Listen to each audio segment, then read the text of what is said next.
My name's Brent, and what these videos are going to be about are new people entering into Warhammer 40k. I'm slightly familiar with the universe, mostly because video games and things like that, think like Dawn of War. But I didn't really ever had the occasion to get into the actual tabletop hobby.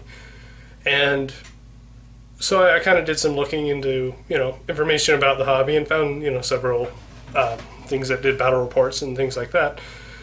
But none of them really kind of covered anyone new playing or getting into the hobby for the first time, and kind of their experiences and expectations. And, it is a hobby that I feel is intimidating for new players. You have the cost, you have what do I pick, what do I do, how do I find people to play with? And all these are kind of questions that no one really covers, because generally whenever you see someone like that who has battle reports or has sites, they're all people who've been playing it since, good grief, they've been playing like 8-10 years plus. And so it makes it very hard, because you're looking at someone and they're playing with like 1,500 point battles and stuff like that, and it's like, man, I don't have $1,000 sitting around to just throw at it right now, right? So how do you get into it? And so that's kind of what we're going to try to cover with this series here. If we're going to cover our kind of journey, I guess, through Warhammer, and we're going to be starting out at 500 point value and going up in increments of about 250 every couple months or so. But that makes it a lot more approachable, because we can afford $100-$150 every 2 months. But you look at something right away, you can't really. It's really intimidating. It really is. A 1,000-point army is going to run you like $600 plus, and that's really, really hard to just go right into, right? You don't. Most people aren't going to have $600 just sitting there like to immediately jump in. So, like I said, this is to try to show what it's like to try and enter into a hobby, especially one that's as expensive and sort of daunting as Warhammer 40k can be. So I'm going to go through a list of questions here, just sort of give you guys a little bit of information about myself, which army I selected, why I did, and other thoughts about the game. And hopefully we're going to have all the other newer people who are new to the game also do this too. My wife is also probably going to be the very next video you see here. So first thing, we'll go ahead and start. What made me interested in Warhammer 40k? Well, all the video games, I really like the Dawn of War series by Relic, who I think now Sega has it. And I kind of got into the universe through that. I actually did some professional or semi-pro gaming on Dawn of War 2. And, it is a very fun universe. I really like the diversity to it. The armies are extremely varied, and they're all very fun too. They all have a very unique personality. I mean, you have the craziness of the orcs too, the Tyranids, which are just sort of basically alien. Meet Zerg, which I know Warhammer 40k I think came first before Zerg, so anyway. But all the variety. Then you have the Eldar, who are very, mystical and kind of, enigmatic, I guess would be the word. And because all the armies kind of have their own flavor and all that, it is a very interesting universe, and you can't really go wrong, honestly, in my opinion, on what army you pick, because everyone has different things that kind of speak to them, and what are they interested in. On that note, what I ended up selecting was Harlequins, actually. Although, after doing a little bit of looking into them, I also found that Harlequin army pure is very hard to sort of work with, especially at low point values. So what I've ended up sort of allying them with is Dark Eldar. So the reason for Dark Eldar is kind of twofold. I kind of like their look. They kind of have that almost like, whereas Eldar kind of have the sleek technological look. The Dark Eldar look more kind of predatory. They're very, like, everything's sort of spiky and has like fins or things like that. So they look very sleek, but kind of like a predator would or something. I've already put together my models by the time I'm filming this, however, and I have also base coated them in a black. I haven't got around to painting them completely. I'm going to be trying to, but it's probably going to be a slow process. So here's this would be just a Cabal Light Warrior, if you aren't familiar with the hobby. So as you can see, the models are actually really quite detailed. Even this guy here is basically just sort of the bare bones grunt of the Dark Eldar army, and even he's got crazy amounts of detail on him. Now, like I said, I chose the Dark Eldar mostly because I needed something to be a good anti-vehicle that would work well with the Harlequins. And because, like I said, I kind of like the sleek predatory look more than the just technological sleekness that the Eldar naturally have.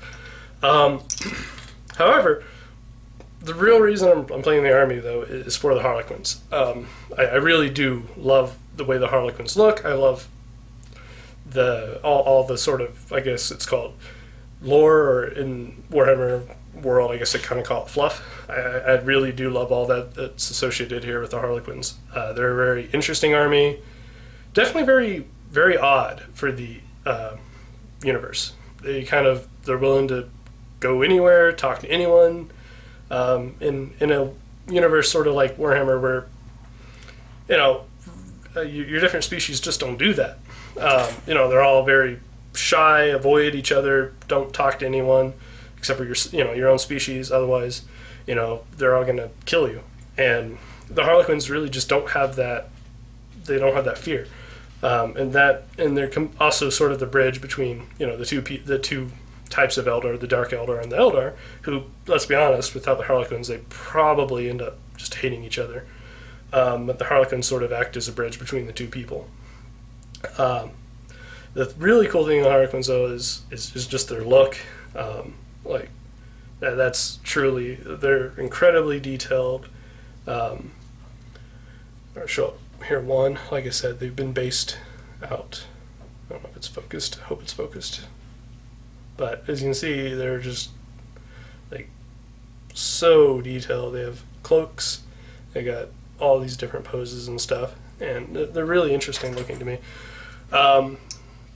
Another reason I like them a lot is these death gestures. I think these guys are crazy cool. They're basically the Joker, more or less. Like, think Heath Ledger Joker, just very creepy, very scary. And that's kind of what you're dealing with if you gave him a massive freaking gun that made people explode.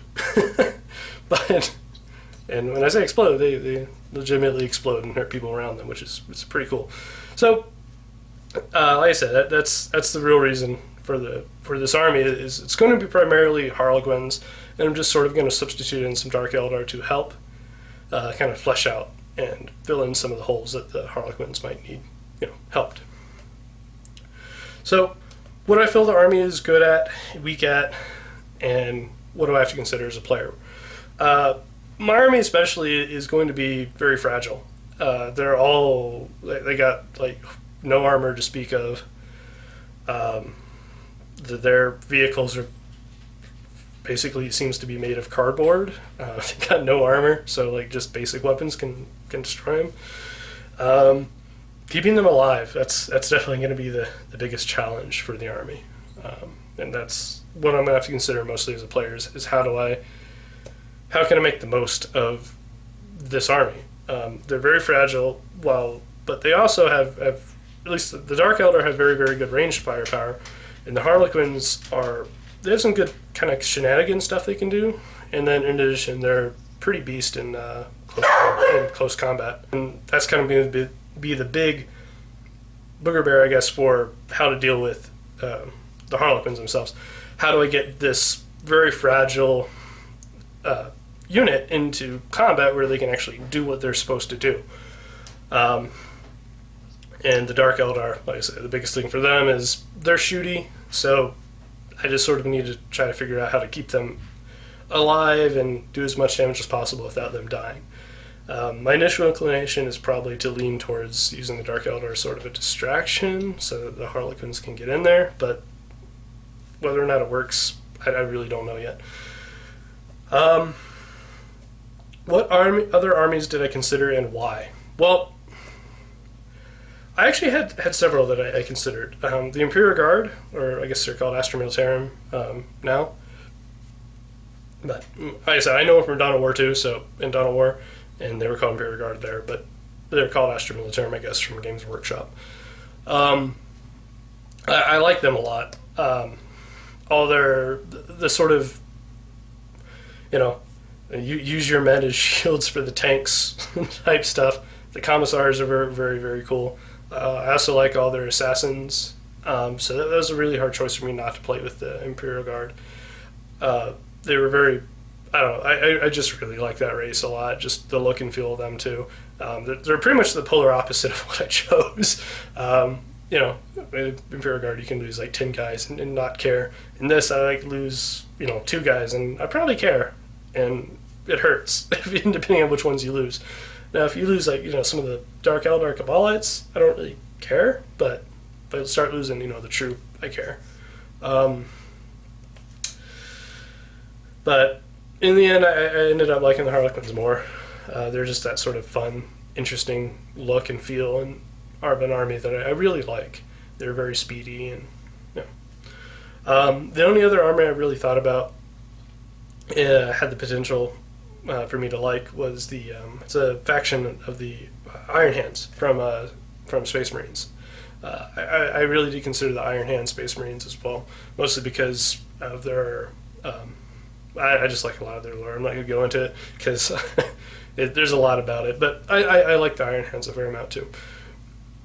But like I said, went with the Harlequins and added a little bit of flavor with the Dark Eldar. Okay, what's my biggest concern going into this? Well, biggest concern would probably have to be that I'm wasting. I'm not selecting the right units, and maybe I just get crushed over and over. I'm reasonably a pretty good sport about things, but I feel like if I were just to lose every single time, I'd probably start to be a little bit cranky with the game, and that's probably my biggest concern going in is, hopefully at least I don't necessarily care if I win, but I would at least like it to be close. I don't want to feel like I just step on the table and just explode and die and lose, and I feel like that would be that would really cause me some issues with this game. We'll have to see what happens. I really hope that's not the case, but like I said, biggest concern, it's that. And not that I can't handle I'll losing it all, and I can even lose a fair amount as long as I feel like I'm having fun. But if I'm not able to do anything, I can't get the troop in close combat, I don't feel like the Dark Eldar are blowing anything up, I'm probably going to start to be a little bit annoyed with my choices in the game. And even if I like the game itself, I might end up switching armies, which is expensive, but we'll see what happens, like I said. What's the biggest barrier to playing? I've probably touched on this a few times during this video. Biggest barrier for playing, by far, in my opinion, is the cost. The models are just they're expensive. Now, yes, they're well detailed and they're actually really cool models, but they are really, really expensive. And just to start out at 500 points, I think it cost for my army, it cost us a couple $100, and for my wife's army, it was another couple. There's a little bit more than mine. I think hers was $230. And when you think about a hobby that you're trying to get into and you just aren't sure if it's something you like or will like, especially whenever you're trying to choose an army on top of that, because maybe you're looking at the army and you're like, oh, I kind of like that, but I kind of like that, I kind of like that, and the army you end up selecting, maybe you don't like it in the end. It's really expensive to sort of switch that, so you really do kind of lock in on a choice. And for that reason, I definitely say the cost is the biggest barrier. Because of that, though, I actually, personally, I did a lot of research into the faction that I was interested in the most, which was Harlequins and the Dark Eldar. And so I'm hoping at least I kind of have a grasp or at least an idea of how this will go. But there's no telling. The biggest barrier, like I said, though, it's definitely the cost. It's almost kind of so expensive that kind of feel like if they knocked off like 25, even 40, like 40 to 25% off the cost of everything, like they end up selling more models in the long run because more people would play. Because it's so expensive, it's really hard to get people into it. I mean, I can't even imagine trying to get into this as a kid. Like $200. Like I want to start this hobby that I may not like. Mom, Dad, can you please spend $200 on this? Or even starting in high school, $200 is a fair amount. Like, because most people have jobs when you're young. That's you're making minimum wage and shit. You're not really gonna have the money to buy the models. So that is definitely the biggest problem, in my opinion, with the game. At least going into it, is cost. It's expensive. It really is. Additional thoughts? Not really. I really hope that everything kind of goes well. We have an initial group of, let's see, we have 1, 2, my wife, me is 4. We have another guy, 5, Ronaldo. So we have a guaranteed 5 people. Of those, 3 are very new. 1 is semi-new, and the other guy's been playing for a while. I don't know the guy going into this that's been playing for a while, so he was a non-factor on us getting interested in this. I don't really know how that affected the guy that's been playing for a short amount of time with him. That might have been a cause for him. But we're doing a video with him as well, so he can explain that one himself. Otherwise, we're also going to have 2 people who decided they want to show up and just hang around. We'll probably do like cookout and stuff on the day we're playing the game. And we have 2 people who will just sort of want to show up and see how it goes, see if they're interested in it, and if they are, then they're going to join us too. So that brings us up to 7, and then possibly my wife's brother is interested in playing, but they haven't moved out here, so we're looking forward to seeing them out here too.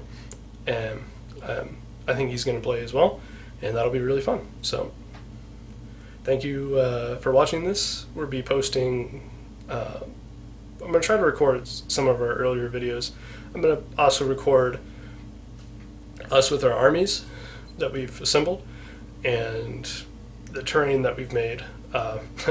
Yeah, I know a lot of the videos and stuff have all this fancy looking terrain, but it's hard to justify spending $50 for a building. So most of ours is made out of we had a lot of computer parts recently that we have, or boxes that we have because we upgrade our computers. So we made a lot of it out of like the electronic packing foam and stuff. So it's we have like one big box to sort of be in the way of everything to prevent line of sight.